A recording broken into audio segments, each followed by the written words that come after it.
least like one incident on the road every video you do. Lies and defamation. Thankfully, due to editing techniques. Yes. So we're joined by Calum Barr today. Say hi, Calum. Hello. Hi, Calum. Going off to see some Solo. Some Han Solo. Some guy sitting in a spaceship just rolling the dice. I know that you've said you don't really think that you expect much from it because you know where it's going, you know what... Yeah, you just kind of... I'm expecting it to be a shitload of fan service. A good film full of many, many Easter eggs for, like, Star Wars buffs. Yeah. I would assume so, yeah. I expect it to be like a fun family kind of film. Yeah. That's what you expect from the scoundrel kind of person. You did say you like a good origin story though. I love origin stories, but it's like, it's an origin story after we've seen the whole character's, like, prime, old age, and death. We know what... And then... like all of the flagship characters, all the poster characters, and the only one we don't know is one. Yeah. So, dare I make a prediction? Go for it. She's gonna die. Yeah. Or she'll die in a future film after falling in love with Han for a while. Possibly. I'm assuming there's going to be other characters in it that haven't been in the trailers. They can't all just randomly die. Well, apparently Paul Bettany's in it. I didn't know that. He's a baddie, isn't he? Yes, I believe so. I did see an article headline this morning. That's massive, unexpected cameo. How did they include that? And I was like, what? Intriguing.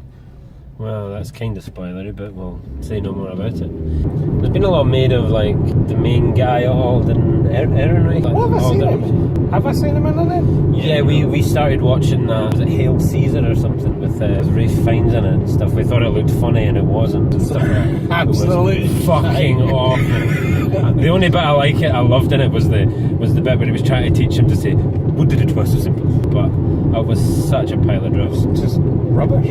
So the production did have a few problems and stuff, didn't it? The director changed quite late on, and then it went to Ron Howard, and he's done quite a lot of reshoots from what I understand. So I'm not sure whether or not that'll have much of an impact. Everyone knows about reshoots being a big deal and everything like that, but films do that all the time. Oh, they were a big deal in Justice League. Yeah, they were very Oh my goodness, were they a big deal in Justice League? But that was just because of stupid contracts and things like that. That mustache was ridiculous. Why did Joss Whedon need to reshoot all of Zack Snyder's stuff? He changed the whole fucking film. They're releasing a Snyder cut this year. Really? They've already detailed all of the shit that he cut out, dude. Are they actually releasing that? They've announced it for this year, apparently. He reshot every single scene of Henry Cavill's, which was so that he could get a few Joss Whedon clips in. What? Yeah, I really would like to see what Zack Snyder did with it. We're not supposed to talk about Star Wars. We could have see Star Wars. We always end up doing this. We digress on. Oh, you should see the. Did you see the Deadpool video? Half of that was going on about Terminator Genesis and Nexus points. Yeah, we always end up talking about other shit as well. So we're here. Do you have any more thoughts? I hope that I'm surprised, because it was like I was really looking forward to Rogue One, and Rogue One was good. Yes. But it was like there was a lot of hoo-ha about like things being relative to the newer films, and there was nothing. Yeah. Well, it was all just the same old story. I hope it's good too. Ron Howard can be good when he wants to be, and then in other times he can just make a really bland movie. So I hope very beige. Yeah. All I'm expecting is a fun film that doesn't take itself that seriously. Well, it looks like, from what I can see, Donald Glover looks like he's having fun as Lando Calrissian, so I really want to see that. But yeah, well, let's go in. Cool. Okay, let's go.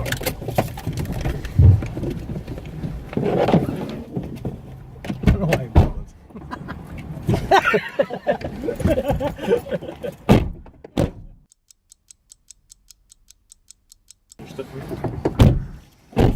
Did I just get in the car all professionally? No, I wasn't recording it. Oh. Should I do summary? You do the summary, go on, you do the summary this time. Han Solo's origins. How did he come to be acquainted to Lando Calrissian? Find his relationship with Chewbacca, and how he became synonymous with the Millennium Falcon ultimately, wasn't it? Yep. How did you find the film? Callum, you're the guest. Star Wars t-shirt on. You know? I really enjoyed it. That was really fun. A good proper adventure. So, Danny Glover was really good in the role. Amazing. Like really good. He He was even nailed the voice. I mean, Yeah, his first line, I was like, Lando. It was brilliant. It started off, here we go, and then it was tangled up in itself at points. Parts and then of it were trying, it was, but for me, it was a good enough kind of swashbuckling adventure. It kind of rattled along nicely. I did not like Social Justice Warrior Droid 5000. I mean, equal rights for droids and all that, yay, but however, all credit to the writers and that for being with the times.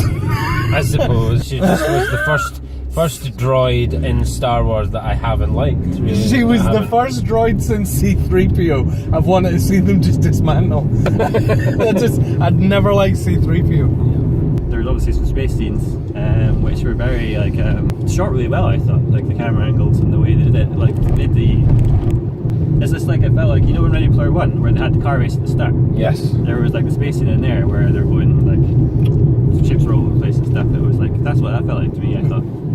Paul Bettany was awesome. Paul Bettany Ninja. Yes. He was loving playing the kind of maniacal sort of villain. Like I wish there was a bit more of him, but yeah, it would have been nice to see a lot more. Tandy Newton. Yes, I did not expect to see her. I love Tandy Newton. I feel like Woody Harrelson has been typecast nowadays. Yeah, he has a bit. That was very him role. I mean, It was. He had the funniest moment with the. It really hurt my thumbs. I did feel a lot of the humour was. It missed the mark, big time. For me, a lot of the humour. Right. Okay. What's with the dice? The first time I can remember seeing the dice was in episode 8. The dice were in the originals. You just don't really know. Where? Well, where Pink's camera is right now. They're in. Right. Like his dashboard mirror. So he's got little fluffy dice. But they really have. Yeah, they're really like driving that home. It's like I've come to see a film called Solo about the origins of Han Solo. I don't really need that clue to know that this is Han Solo. It's almost like they've try to do a reverse Easter egg. They've reintroduced this thing in the new films, and then they've gone, we'll see, we're going to tie this into the origins. Yeah, it's a bit nobody cares about. Yeah, it was a little contrived. Reverse Easter eggs don't work, I feel. It's like you can't put an egg back together. Humpty Dumpty is fucked. I've heard some people say one way or the other whether or not they think that Alden is a good Han Solo. I liked him. I liked the way he played him, like just looks wise, physically. He's not Harrison Ford. No. Remember we talked about Terminator Genesis? Yeah. What's her thingy? Wee Kira there. She was a good young Linda Hamilton. Yeah. Right. This guy isn't a good young Harrison Ford, but he plays the part of Han Solo beautifully. I've really enjoyed him. He was good. Yes, he was good. I would say that Lando was more Lando than Solo was more Solo. For me, like with the opening of the film was like, as I say, big. Then it was a bit of a tangle. We met Paul Bettany. Next scene, we met Lando, and we got to what the actual story was going to be about. That's when the film kind of came to life for me.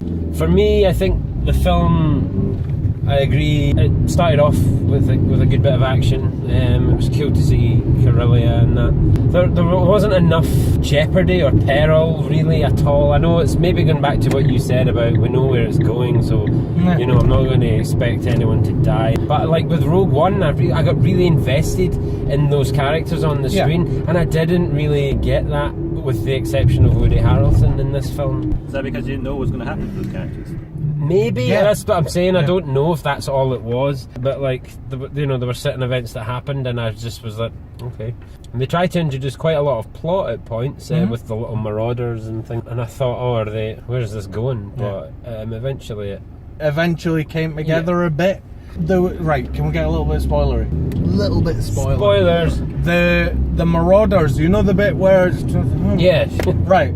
There was this big build-up. It was like, and then it was just this random wee girl that we'd never met. Who's this random ginger? Who is she? When the droid got done in, it was supposed to be the saddest moment in the film for the most hated character. It was like if they tried to make it emotional if Jar Jar Binks had got shot in the head. Yeah.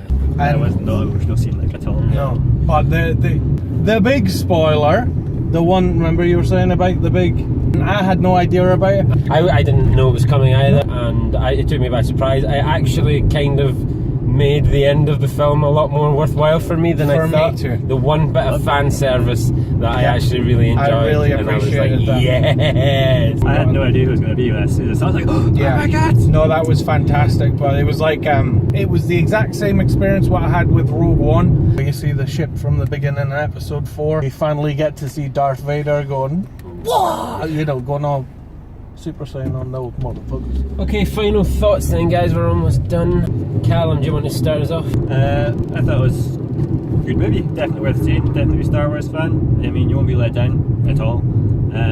With episode 8, I was mixed. I'm not mixed about this one. I really enjoyed it. I feel the same as Callum. It's definitely worth a watch. I really enjoyed episode 7. Didn't enjoy episode 8 so much. This I did very much enjoy it, and I can see, like, if you're a big Star Wars fan, you're going to love it. I thought it was fun enough. It rattled along quite nicely. I have no complaints that way. A couple of weaknesses just got a little contrived and a little bit. It was almost pacing. Yeah, possibly. Yeah, that's way. really what it is. But yeah, generally a good film. See, me and you turned around. I was sitting there and I was like, we've seen this film before. And they pulled out Green Lantern at the end of that terrible Green Lantern film with the monster chasing them out of the gravity of the sun. Yeah. Right? I know it was a gravity well. Yeah, right? And then right after that they were like, oh no, it's not working. Eject the warp core from Star Trek. And then it was, what would the last one be? I was trying to think, what was the last one? When they dropped the fuel in, the extra fuel, what, Fast and Furious? Push the NOS button, bro. Too early, motherfucker. Oh, yeah, the beginning, me and you were howling. The hyper fuel. Thank God they called it something different in the actual dialogue. Yeah, and what was the next bit? There's one man. It was like on the mean streets. On the mean streets. They had a script at the start, as they usually do. Not the usual crawl, but it sounded like it was written by a child. In a galaxy, long time ago, far, far away. On these mean streets. There's hyper fuel. I know. It really was. It was a wee bit cheesy. Like, me and you were fucking giggling. I don't know. I didn't see you much through it. I was like, this is another unobtainium situation. Unobtainium. I love unobtainium. It's a bit like old school vibranium, isn't it? It's the wonder mineral. Vibranium will sort all your shit. Blood problems, heart problems, prostate problems, no problem. I nearly walked out when I heard the word unobtainium. It wasn't so bad in this. Hyperfuel was very 80s. Yeah, it was. Another little slight spoiler relating back to the beginning of the trip. I'm glad I predicted wrong. Well, I think in the long run, it's the prophecy will be true. Yeah. But I'm glad that where they went with that story. Yeah, so it should hopefully set up nice future films. They've almost announced an Obi-Wan film. Yeah, I've heard that. And a Boba Fett film. I was saying I would love them to do either a film from Obi-Wan's point of view or Vader's point of view, where it's Vader trying to hunt down Obi-Wan, but on the road he's having to go through all these old Jedi Masters. I'd love them to do that. Oh, it'd be so good. That would be cool. That'd be overplaying Vader, though. They can't overplay Vader. No! Oh my god, They overplayed the shit out of Chewie in this one. He broke fucking... You know what? He was brilliant. He broke Han Solo's back about 4 times when they first met. I'm sorry. Chewie was a beast in this movie. He was just annihilating people left, right and centre. The amount of people that got thrown up in the air. It was they were nothing. in the caves. Where we were sitting there like that and he goes running and we spear, boof, boof. you just went, oh. It was brilliant. Yeah. Chewbacca was a brilliant character. I really enjoyed him. If I can wrap it up quickly, it'd just be it's a good enough film. It's a much more cohesive film than episode 8. Plot wise, it was fun, it was great, and it's setting up possibilities for a good few more movies. Yeah. So yeah, I think I'll just leave it at that. Thanks for watching again, everyone. Leave a comment, like, subscribe, the usual. Have you got a closing line? No. We're gonna have well, to. you say you. That's all we're gonna have to do. We're just gonna have to say it then, aren't we? I'm not saying it. I'm not saying it. Live long and prosper. Just to piss off everyone. They make a Gandalf reference. Bye bye. Peace.